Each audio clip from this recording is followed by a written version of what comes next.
Om Namo Narayanaya. Welcome back. My name is Aaron Joy, and we are exploring Hinduism and the world around us.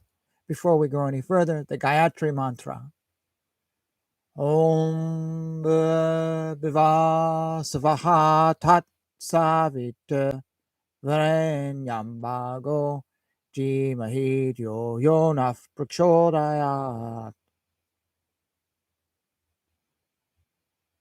I'd like to now read from Living Dharma, a book by my guru, Sri Acharya.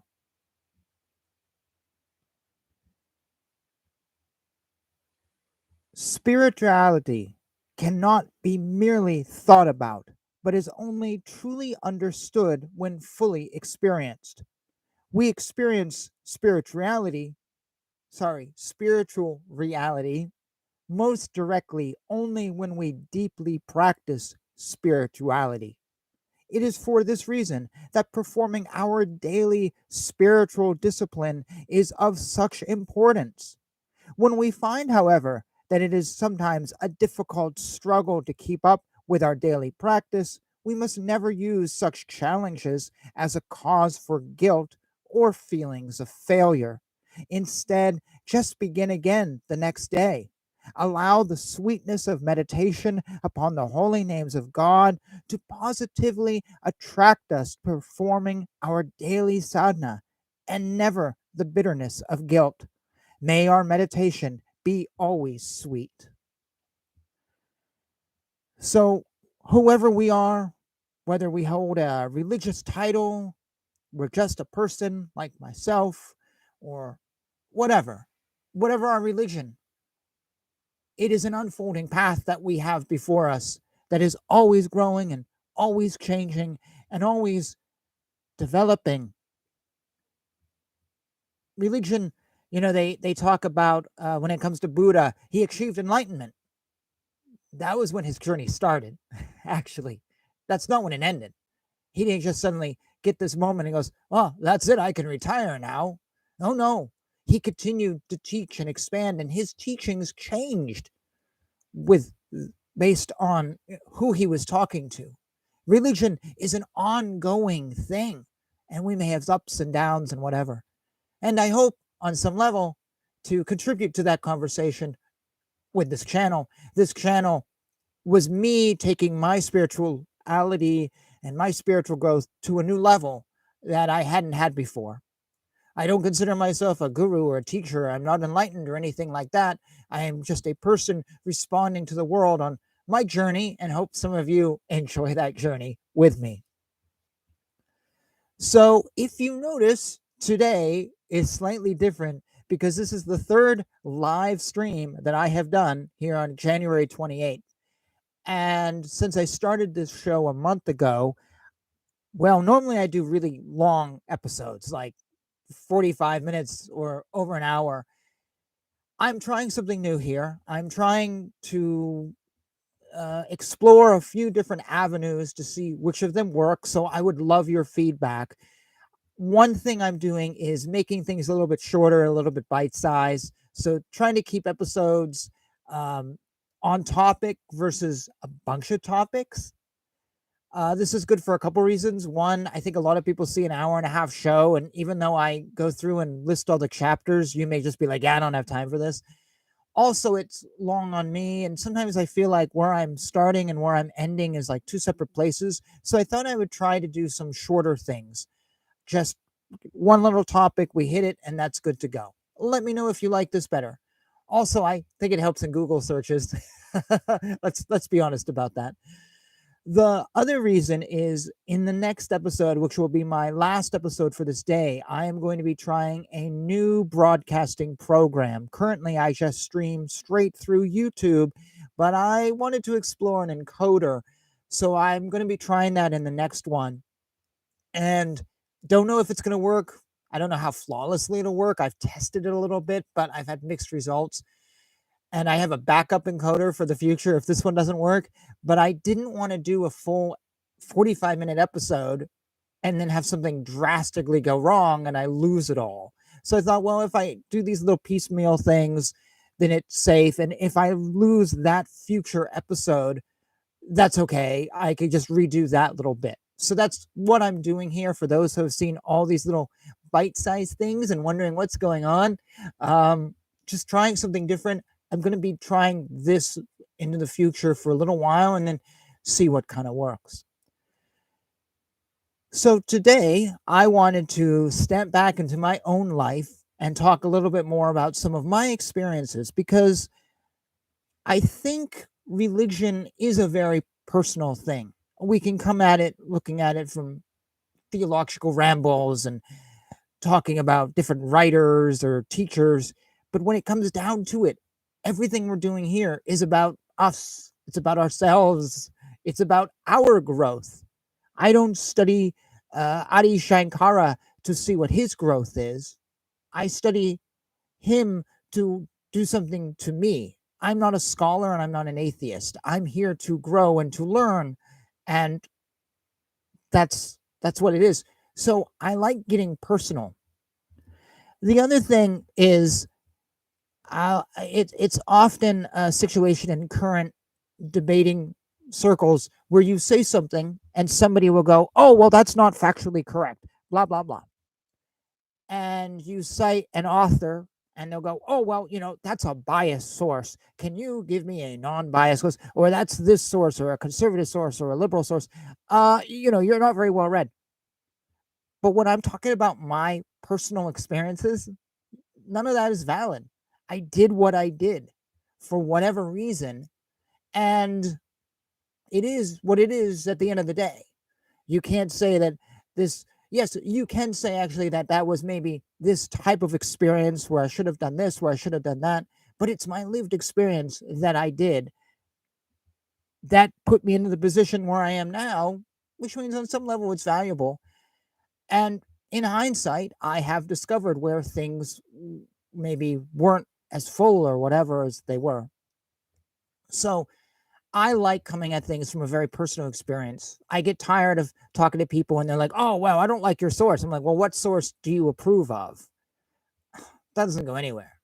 But I'm talking about my life. You can't say to me I'm lying. And I've seen people do that. "Oh, well, you're lying about this." Why would I be lying about my life? It serves no purpose. I'm not gaining anything here. So I wanted to share my life and my experience. Also, because some of you might be going through the same things and having the same thoughts and just want somebody who is not a teacher, not a guru, someone who really understands. And I do. And I want to share to whoever's interested in listening. So today I wanted to share a couple books that are related to ISKCON that I found so influential. People often talk about ISKCON and Swami Prabhupada, and they go, I see this on forums, "Well, what should I read? What should I read by them?" And I see a common response being, "Just read the Bhagavad Gita and pray to Krishna, and that's it." Which is good. I mean, you should absolutely read the Bhagavad Gita as it is, or any other version. But that doesn't really solve people's questions or gives them what they're looking for. They want to know about ISKCON. They've read something maybe about women in ISKCON and they want to know more. Bhagavad Gita doesn't talk about that. They saw that there was a book called Killing for Krishna, which I've not read, matter of fact. But they saw this and it's about how the group caused death and fraud and all this, and they want to know about that. The Bhagavad Gita won't say anything about that. They want to know about things. And just praying to God, yes, it's good advice, but people need more. Because if they just read the Bhagavad Gita and yet they go online and they see all this controversy, they're going to vanish. They're going to go someplace else. So I don't like that advice. The other thing people will advise is, well, read other books by Srila Prabhupada. He'll answer all your questions. Okay, well, what about the 11 Acharyas who were put in charge of ISKCON and the whole thing collapsed and they went to jail? What about them? What does he say about them? People will go, well, he teaches you the way you should be, but that's not answering the questions people have. They want to know. I used to be a devotee of Adi Das Samraj, And very briefly, I was part of a group that was given emails of people who had been on the website. And our job was to write an email back to them going, hey, I saw you on the website. Is there any questions I can answer? Yada, yada. You'd write 50 50 emails and get back 2 or 3, and a lot of them wouldn't work. And it's just like, whatever. I found of those 10 emails that would come back from the 50, a lot of people, I think maybe 100% of them were like, hey, thank you for writing. I saw this controversy that he's the sex guru. Could you tell me more about that? What do you say? Are you honest? Do you talk about that? Or you go, oh, well, you should just read his books. Just read, whatever book you're interested in. Don't worry about that. Don't worry about that. That's what people said. I couldn't do that because that will not answer those people's questions. I couldn't just write off the things that were holding them back because those issues will not go away. They'll ask down the road. Maybe they get closer to Adida and they're going to ask again, what about the sex guru reputation? Is that legit? That's going to gnaw at them. And you're going to lose them unless you're honest. So today, on this long introduction, but at least you know where I'm coming from, I wanted to share with you a few books that are not by Swami Prabhupada that I found so influential when it came to ISKCON and answered a lot of my questions and a lot of concerns I had. There are many other books out there. These are just the few that hit me personally. As I said, I've not read Killing For Krishna, which is very popular, though there's other books on that same theme. I have one I just ordered on Amazon by a different writer. But there are also books by devotees. I personally do not trust books by devotees because, like when I was in Adida, they're going to say certain things and not say other things. And I want the truth. And I think many people want the truth. So these are books that may not have all the truth, but I think they're pretty good. So first one I want to share with you is the book that introduced me to ISKCON. I knew what it was. I knew who Swami Prabhupada was. And I don't know, for some reason, I never really went beyond that. It just was like, yeah, I know these people. Of course, everyone knows the Hare Krishnas. They're in the airports and the flowers, and they go down the street singing their song. And that was it. That was all I knew. Seriously, that was all I knew. For some reason, in all the years of studying Hinduism, I just totally glossed over them. I don't know why. Perhaps I wasn't in the right place to them, or I really don't know why. Anyways, I was in this relationship, and we were getting rebooted, and my girlfriend at the time, my fiance today, is a former punk rock chick. Worships Henry Rollins. I've seen him in concert. I understand why. Loved punk rock and she was like a skinhead. I don't mean in the Nazi skinhead, but in the punk rock skinhead. And I don't like punk rock. I can't. Sex Pistols, I don't get it. You name a punk rock band, Bad Brains, whoever, I just don't get it. I don't get the music. But I wanted to try, so I didn't know where to start. But I ended up seeing this book online, and I thought, oh, this will be cool. So the book is Wrecks Transcendence, a collision of hardcore and Hare Krishna by Vic DiCara. So Vic DiCara is a young man that converted to ISKCON and joined in the early 80s, maybe late 80s, I forget now. And he became a monk and followed all of it and got really, really into it. He was also a musician. And he's kind of, you could probably say, the father of the Krishnacore movement. So it is the punk rock movement focused on Hare Krishna. It's part of, let me back up. So punk rock, what is punk rock? Punk rock is anti-society, anti the man, just rebellion.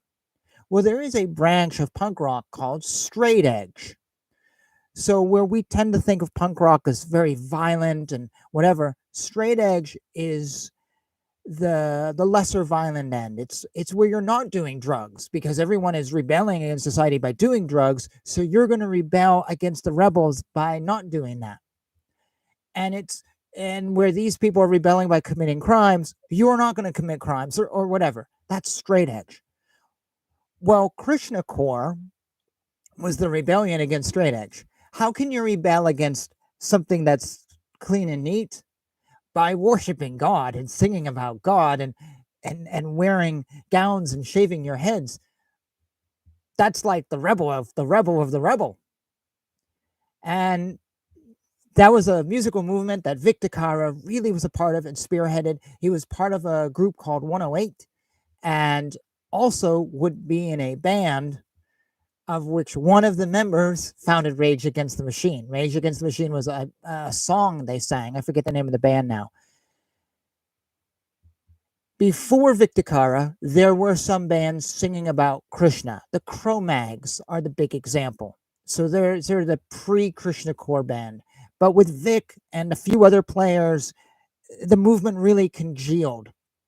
And so this book is his biography of becoming a Hare Krishna and this music movement and everything he experienced in it, good, bad, and otherwise. I read this entire thing on an airplane trip from here in Maine all the way out to Seattle. I couldn't put it down. It was so good. At the end of it, he leaves the Hare Krishna movement. Today, I believe he lives in Japan. I know he has a YouTube channel and he does a lot of astrology stuff. And he's written a few more books on other things in Hinduism. I don't know what his connection to ISKCON, if any, what it is today. But I highly recommend this book. It is just unbelievable. Wrecks Transcendence. It's about music. It's about punk music. It's about being a Hare Krishna. It's about leaving the Hare Krishna movement. This book hooked me into the Hare Krishna movement. And I don't know if that was his goal, but I was wanting to know more about this movement because of him. Even with the things that he went through that pushed him away, I still wanted to know more. It's a great book. His father wrote a autobiography of his parents' point of view of losing their son. I haven't read that one. One of these days I may get around to it. Highly recommend this book. As for the punk music, I still don't like punk music. The Cro-Mags actually came to town 2 months ago, and I thought to myself, oh, it's the Cro-Mags. And then I'm like, yeah, no, that's okay. Chunk shows us not in them. I don't go up to bars anymore. And I just, the music, it's not my thing. So it didn't work. My girlfriend and I are obviously still together, but this book is just unbelievable. And I love his sincerity and his honesty in it. Now, after I discovered this book, I was totally inspired. So I did go and listen to Krishnacore bands. I will confess, I got really into a lot of them and was listening to them. So when I say I don't like punk music, it's not because I haven't listened. I have. It just didn't do anything for me. After I got into it, though, I found a cool book. It's the second book I want to recommend today. There's actually 3 total. And it is Planting the Seed, Srila Prabhupada, Lilamrita Volume 2. And this is a biography of Srila Prabhupada by Satsvarupa Dasa Goswami. So Volume 2, this is a multi-volume set. And each volume is divided up into a different thing. This volume is just on his 1 year in New York City, 65 to 66. So when he got off the boat and was in New York and then basically started ISKCON, that's all that's in this book.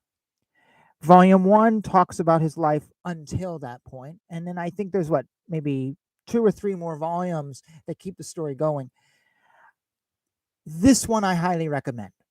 I was blown away after reading this because it details what Srila Prabhupada went through and it picks up with him being on the boat, coming to America, feeling ill. I think he had a heart attack or something maybe on the boat, and he was struggling. He had no money, like knew nothing. And he arrives here, and he's living in basically dire poverty in New York City in 1965, and ends up bringing people around him and forming a temple and forming an organization and going out in the, parks and chanting and being discovered. It is so amazing what he did in 1 year. And even if you take this book with a grain of salt and you go, it's written by an insider. I mean, Satsvarupa Dasa Goswami, obviously an insider. So he's going to tell a good story that is good for the organization.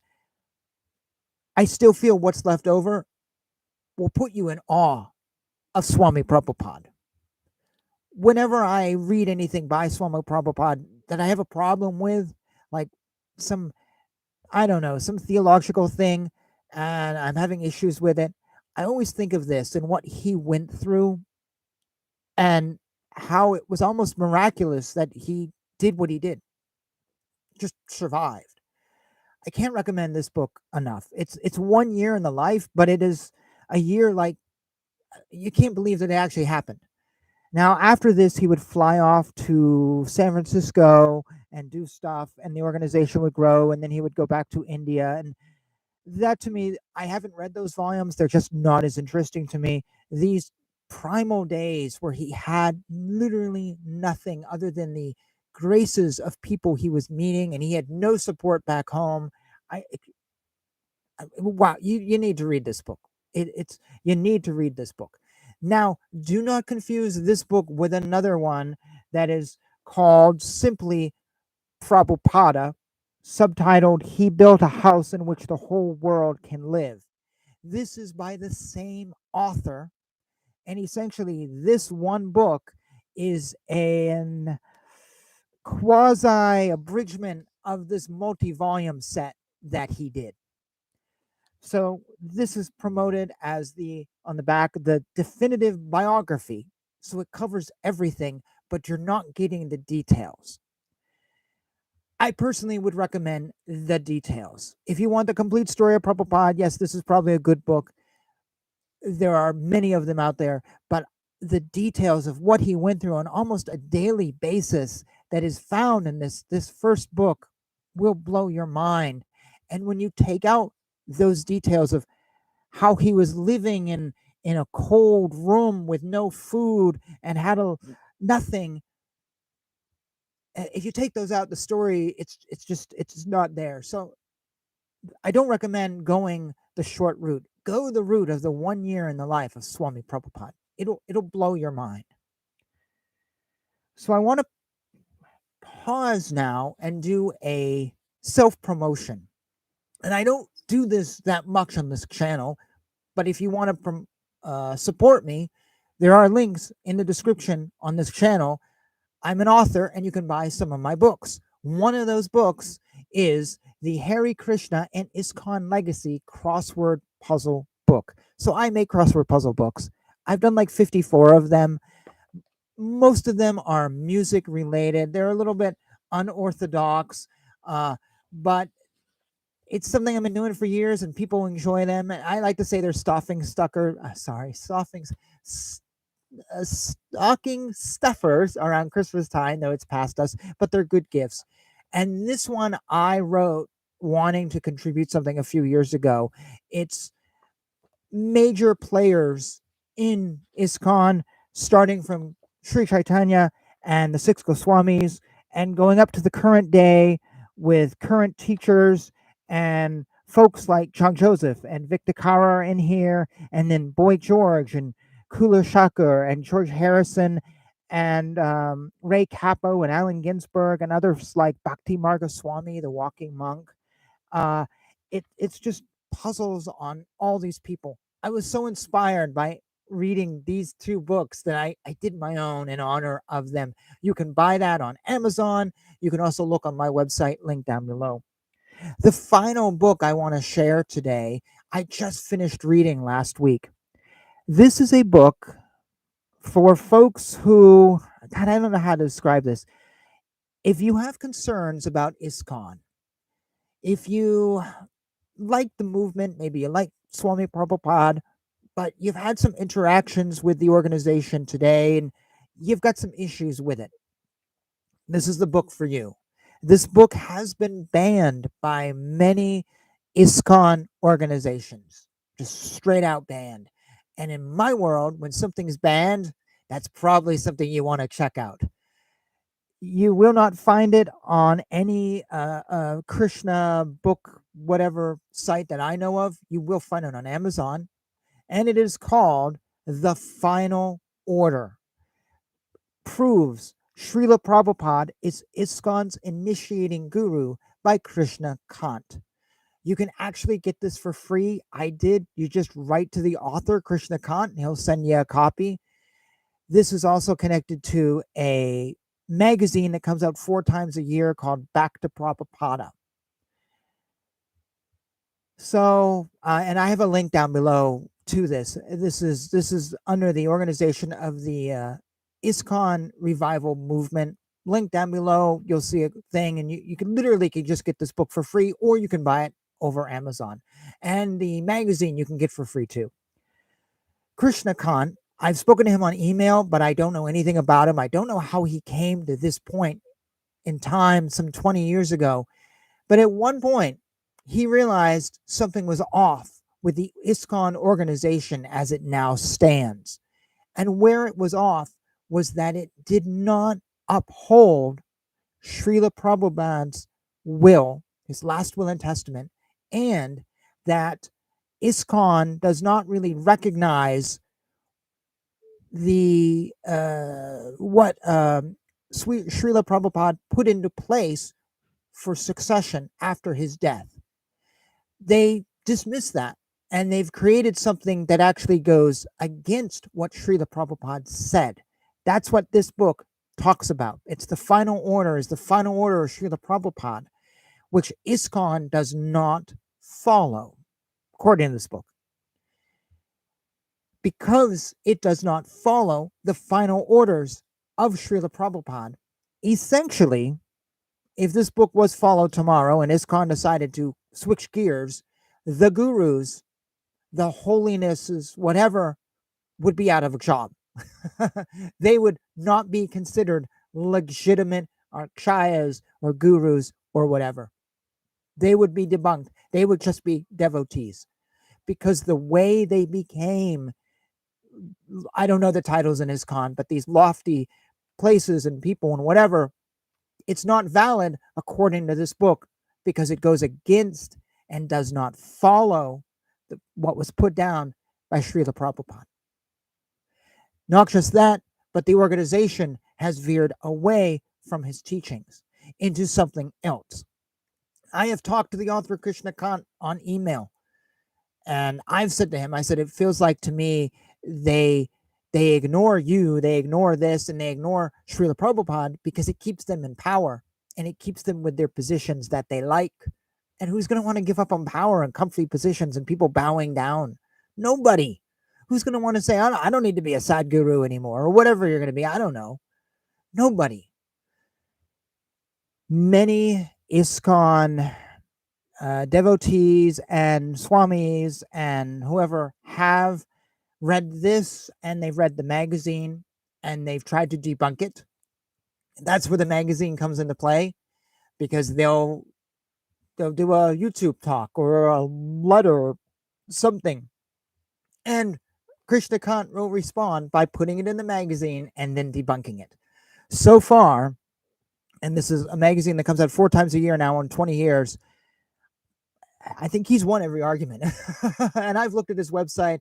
I've looked at articles from the old issues. I subscribe to it. I've read this. He is so methodical and logical in the way he approaches this. And his devotion to Srila Prabhupada is so intense that so far nobody in ISKCON has been able to do anything but, using his words or paraphrasing, make a fool of themselves and argue things that literally don't exist. For example, there was a ISKCON teacher that said ISKCON's following the regulations put down by Srila Prabhupada based on a tape recording. He debunks that, saying the tape recording wasn't even discovered until like 5 years after Srila Prabhupada died, and it's on a different topic to like 3 people. Srila Prabhupada made his commandments very public and would send them out. So it seems very strange that he would base his legacy on a tape recording no one knew existed, and only 3 people were on, and nobody knew about it, and it was lost. That seems very strange given his history of being very public with stuff. So he really debunks a lot of stuff. Obviously, highly controversial. Obviously, people who are in ISKCON may not want to read this book. You may not like it. I got that. On this channel, I never shy away from controversy. Controversy helps us grow. We need it. We need it to continuously make sure we are in a place where we're asking questions of our faith. As I said, opening this show, religion is something that is growing and changing. It's not just something we do and that's it, we're done. Controversy and asking questions is part of that growth. And if we don't allow these questions to come into our sphere and aren't willing to ask questions of these books or these ideas, for me, we've kind of stopped growing. We've hit a point where like, this is what we believe and this is it. I don't want to be challenged. I don't want to be anything. No, that doesn't work so well. You need to be challenged. You need to, because it's not that you're going to necessarily lose your faith, but it may actually make it stronger. Or you may find yourself believing things that you didn't at one point and hadn't realized that the belief was wrong. So it's a refresher course. I have a friend who sings in a rock band, and he lost his voice for a little bit. And he said to me that he'd lost his voice and he started retraining his voice and discovered that he was singing some of the notes in some of the songs just wrong. He just had the melody wrong and everything was off. And so he went back and had to relearn these songs. He hadn't even realized that he'd gotten them wrong, that he'd changed melodies and stuff. He didn't know. It just happened naturally. So he stopped and he had to go back. Our religious past are like this.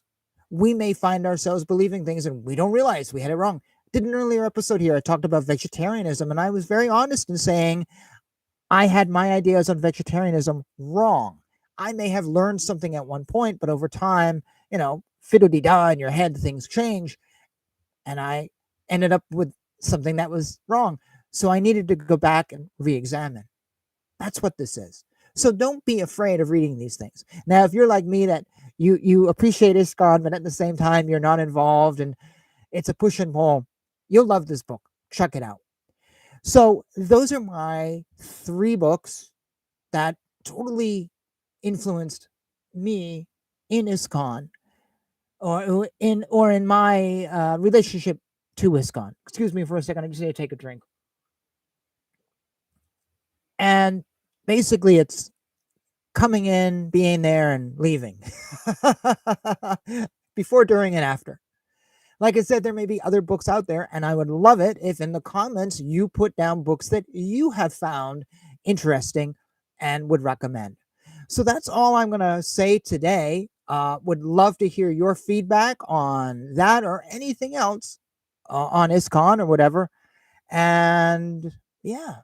So thank you as always for watching. Please check out my website. You can see the book I showed earlier and many other books. I'm actually about to I'm about to release a new short story mystery series that I'm very excited about.